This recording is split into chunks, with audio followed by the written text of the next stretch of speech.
I know a lot of you are going to get pissed off at me for what I say. First, remember, I signed up for that, okay? That's what Let's Get After It is all about. You want to fight? Let's fight. I'm here for it, okay? Because there is right and there is wrong. And you are missing what this embassy attack was. You think it's about others. It's about us on two levels. Who did it and who's going to be next, okay?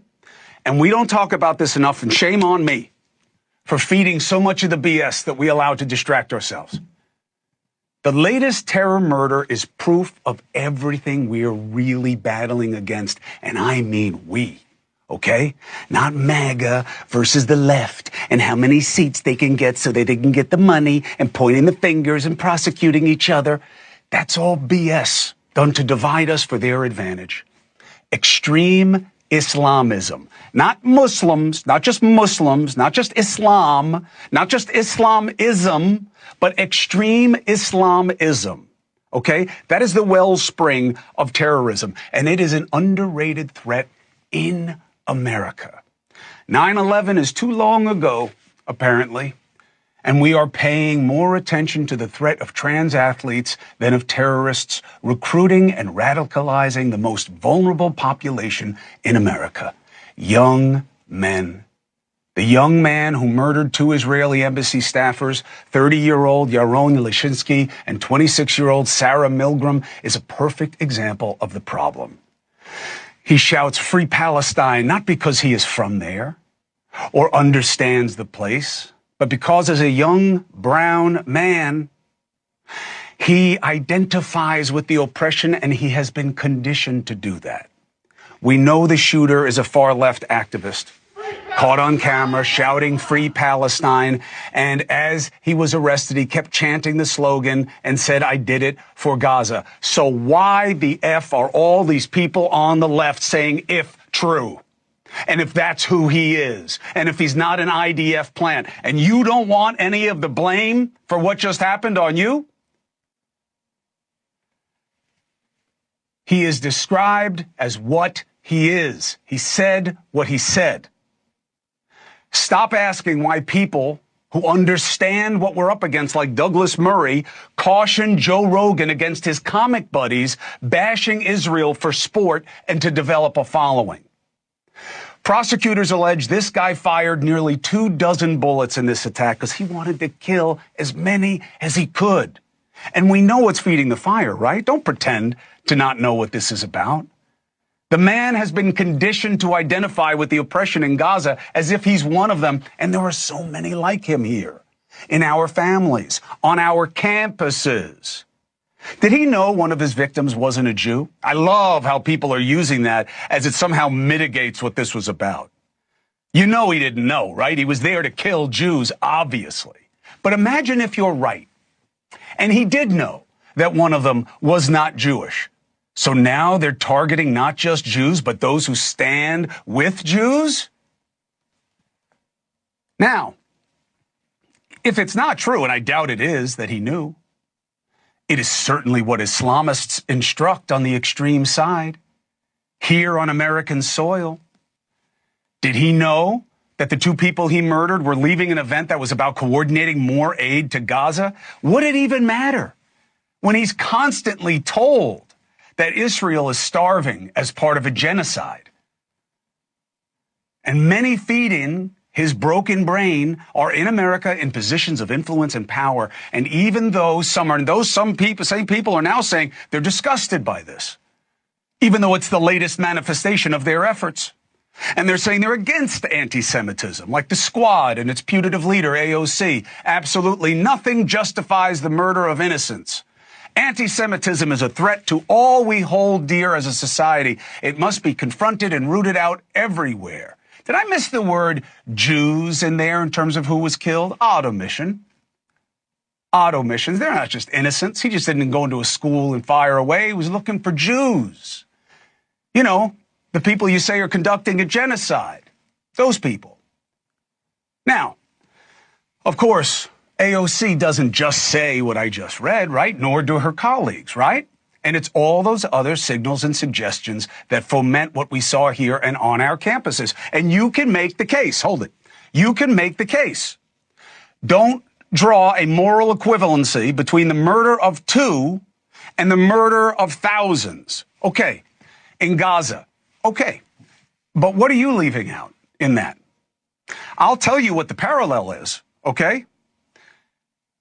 These murders were precipitated by hate of Jews, just like October 7th. And what's happening in Gaza is being done by the people who were targeted. And Hamas, not freedom fighters, terrorists, refused to disarm, refused to stop hiding among civilians, refused to stop stealing the aid for civilians, and refused to return who they stole. And these 2 victims did nothing to this guy who killed them, whereas the people in Gaza, many of whom don't support Hamas, but many who do, October 7th is on Hamas. And until they turn over their people and surrender, how can you draw a moral equivalence between what Israel is doing and what started that? You can say it's too much. Of course it is. You can say there should be more aid. Of course there should. But the nexus of all of it necessarily goes back to the terrorists who started it, who are still there, with the tacit, if not open, respect and support of many people in this country. We have no idea how deep this problem goes here at home. Democrats, my brothers and sisters, I understand why you're worried about Trump. I understand why you call him an ultimate evil, but I don't agree. And if you want the ultimate evil, look at the Islamists, the extreme ones in America, not just Muslims. And mind your dogs who are doing their bidding. What am I talking about? Look online to the reaction. Americans calling a terrorist a hero again, saying he, like the healthcare CEO murderer, was justified in violence. It's the same thing I've heard in Iraq and Afghanistan, but now echoing from Indiana. This is not a one-off. It's just one more of what we choose to ignore. You remember that Islamist who drove a pickup truck with an ISIS flag attached through Bourbon Street, killing 14 people, injuring dozens and dozens more? You know, he's a citizen from Texas, right? And we used to see that as an irony, right? Wow, from Texas. That's like the last place you'd expect a Muslim extremist from, right? Wrong. Texas is ground zero for what I'm talking about. Did you know there's a push to create an Islamic residential development there? 1,000 homes, K through 12, faith-based school, a mosque, shops, insular community. What's wrong with that? Everything. Here, we assimilate. Here, the struggle is to remove the distinctions, the melting of the melting pot. That's what we're trying to reduce. The religious leader pushing for the project has openly admired the Muslim Brotherhood. Who are they? I'll tell you. Openly defended Hamas's killing of innocent civilians on October 7th. The developers initially advertised that the community would limit sales to only persons we believe will contribute to the overall makeup of our community. Meaning who? Reports say 75% of the housing fees will go to finance a local mosque, deterring non-Muslims, right? Now, before you say, hey, stop targeting Muslims, I'm not. Okay? For me, I do not believe in demonizing an entire faith, and sure as hell, not all of the people who decide to believe in it. I agree that that is a mistake on both fronts. But remember what I said. The person who is the leader of this effort in Texas, what he said about Hamas and the Muslim Brotherhood. What is the goal of the Muslim Brotherhood? Reject Western influence, create Islamic governments around the world to enforce Sharia on societies. Many countries designate them as a terror agency. I'm shocked Trump hasn't. The ideological cradle for Hamas and Al-Qaeda is the Muslim Brotherhood. They've been in the United States since the 60s, but they've morphed, metastasized. There's a malignancy, and it's spreading here in America. Their members aim to convert as many people as possible so that one day a majority of Americans will create a government under Sharia law. That's their goal. And guess who's been funding what we've been seeing on the campuses? The Brotherhood. You know who else funds a lot of bad stuff there? Here, not there, here. The guys who just gifted Trump a plane. That's who. That country's been crucial in funding the Muslim Brotherhood. Another report found that the Muslim Brotherhood funds a group called the American Muslims for Palestine, directly funding the popular campus protest group Students for Justice in Palestine. And another group, the Muslim Student Association, was founded by members of the Muslim Brotherhood.